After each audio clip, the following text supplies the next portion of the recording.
Jamar Chase out of Roma High School, number 3 player in the state of Louisiana. 6'1", 195-pound wide receiver with big hands and an excellent route runner. He has 61 catches for 1,100 yards and 14 TDs. He is a great character, young man for a great family. His family was a joy to recruit. We brought the whole staff in his house, led by Mickey Joseph, Roma High School, Jay Roth. What a tremendous get for the Tigers. He is going to be a great, great receiver for us. Him and Terrence Marshall remind me of Jarvis Landry and Odell Beckham when we signed them back in the day. Well, I wasn't here, but I remember when they signed them. We expect that tandem to be great. Kelvin Joseph from Scotlandville High School, number 2 player in the state of Louisiana. Corey Raymond did a tremendous job of recruiting this man. He could have went most places. Remember this, now Kelvin Joseph decided not to take any of the visits last weekend. Was an LSU Tiger. We went to his home. His family's from Baton Rouge. They couldn't be prouder to be LSU Tigers. Kelvin 6'2", 200. He's going to play cornerback for us, which is a neat position. He's very aggressive DB, who is a great tackler. He had 184 tackles, 5 interceptions, and 2 forced fumbles, and just a tremendous young man from Scotlandville High School.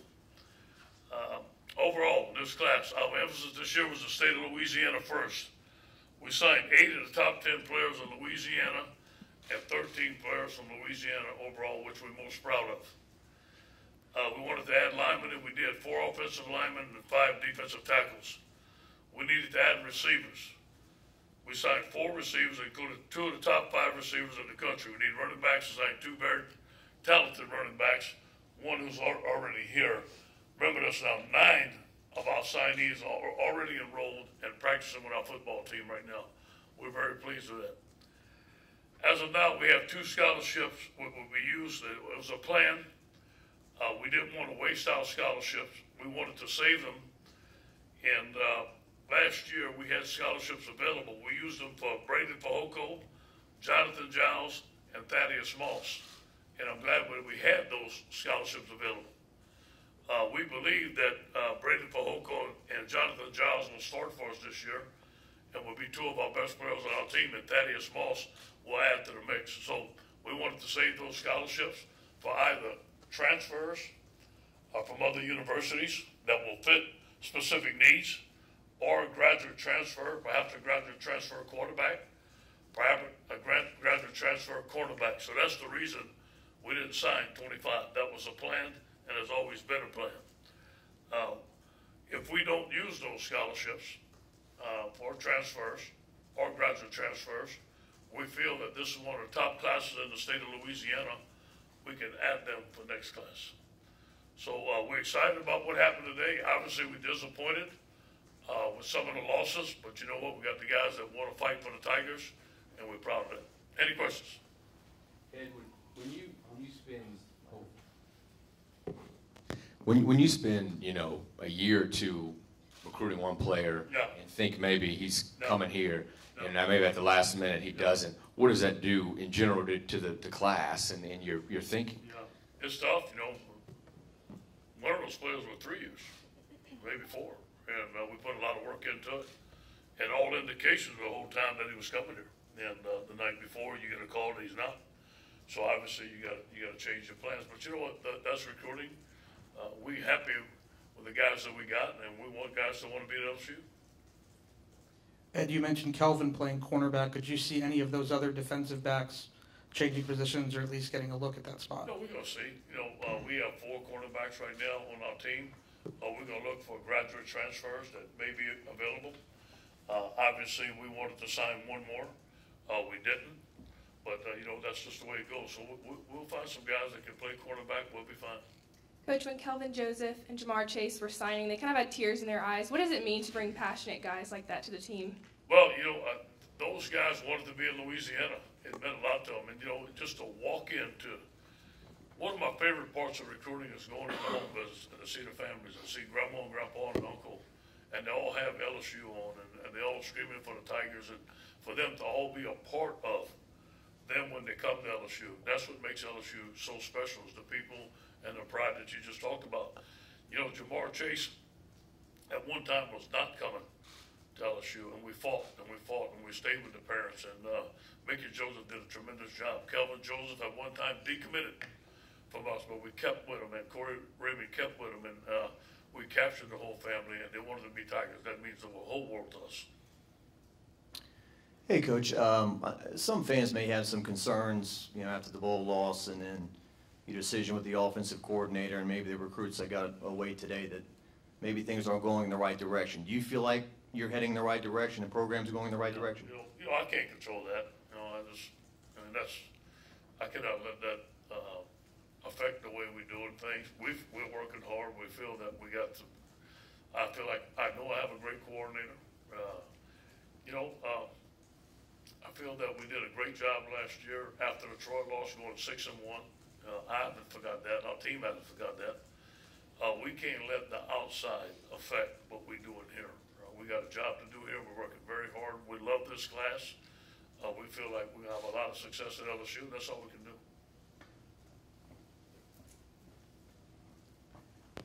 And now the whole signing period is over, the 2 signing periods. What's your thought about it, and what would you do differently, or how would you change things for next year? Yeah. Well, here's being more selective as far as in the beginning of the recruiting period, because this year in the state of Louisiana, we feel that we have some of the top players in the country. So we're going to be more selective with our scholarships. We're going to fill specific needs. We're going to go to Houston a lot more.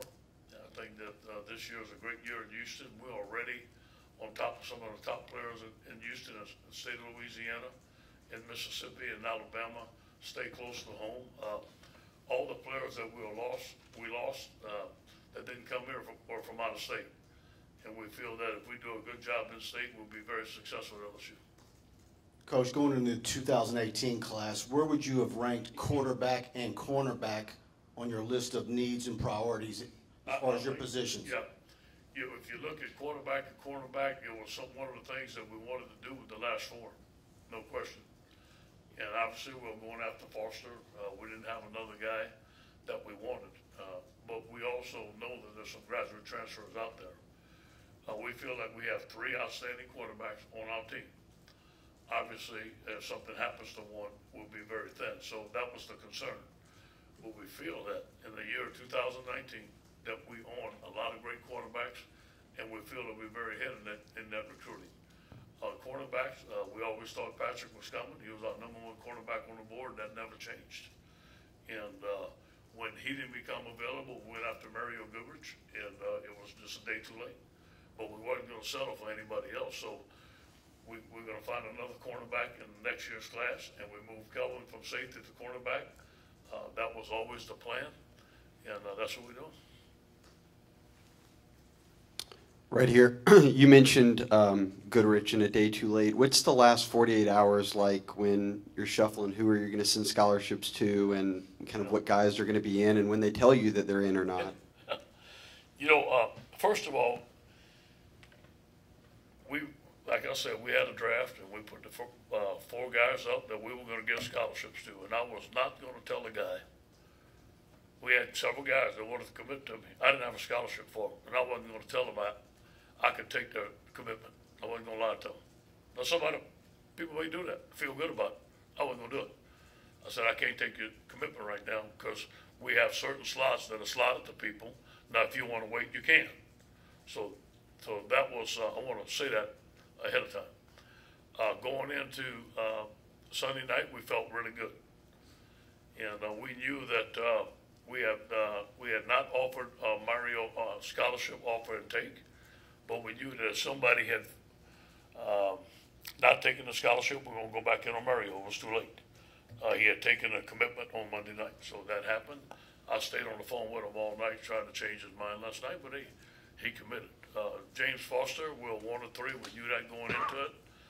We didn't have another quarterback on the board that we wanted, so we wasn't going to waste a scholarship. But we always knew there was some graduate transfers out there that would be available, so we wanted to save that scholarship.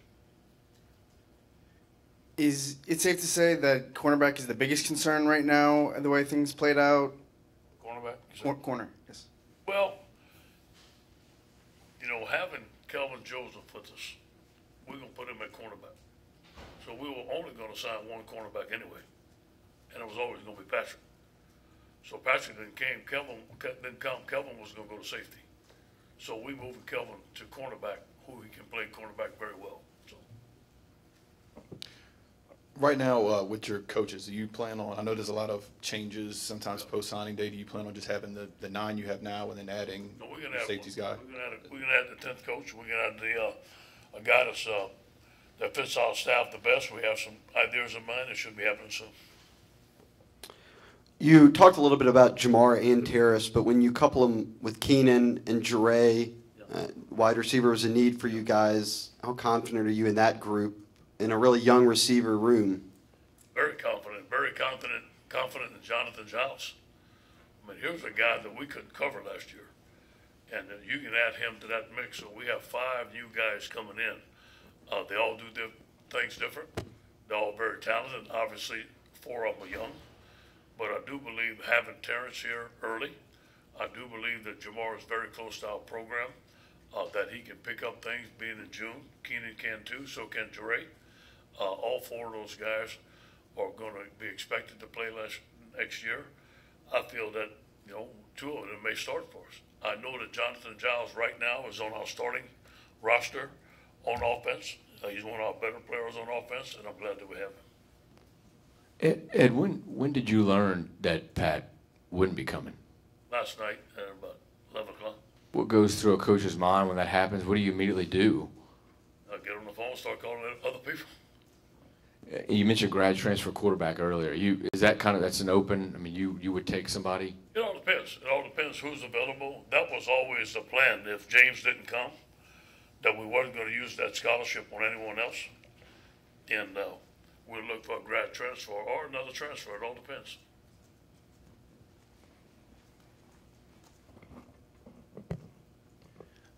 Coach, this is the first time in the while you won't have a Fournette, a Giles back there. You'd said you want to go maybe to a short passing game, perhaps this year. So would it be a case where maybe things change as far as your, the way you've run offense in the past? Maybe pass to set up the run, perhaps with a short passing game.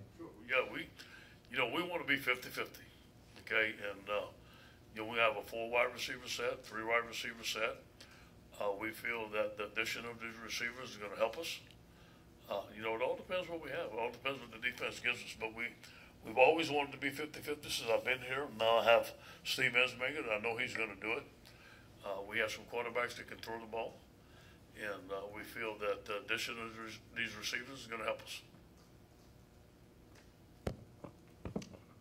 Rankings don't mean everything, but right now this is the lowest ranking you guys have nationally since 2005. What do you need to do to get back? Well, let me say this to you.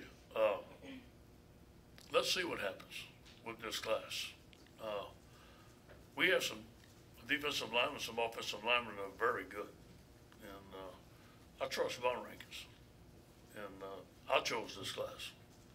So I trust my ability to evaluate and develop better than anybody else. I'm not going to trust anybody else's evaluation. Now, we could have had a higher class. I understand that. We missed on some so-called guys, but to get 2 of the best receivers in the country, that's something we wanted to do. To get 5 defensive tackles, to sign 8 of the 10 guys in the state of Louisiana, we're proud of it.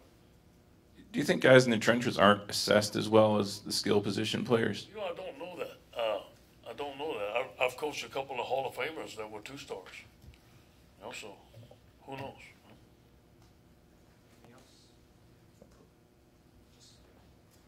We talked about cornerback a lot. Yeah. You have one on your roster that was a couple of years ago the top player in the state, Christian Fulton. What's kind of his status situation there? Yeah, we're going to have to see what happens with Christian. That's still up in there. Thanks, Coach. All right, guys. Thank you.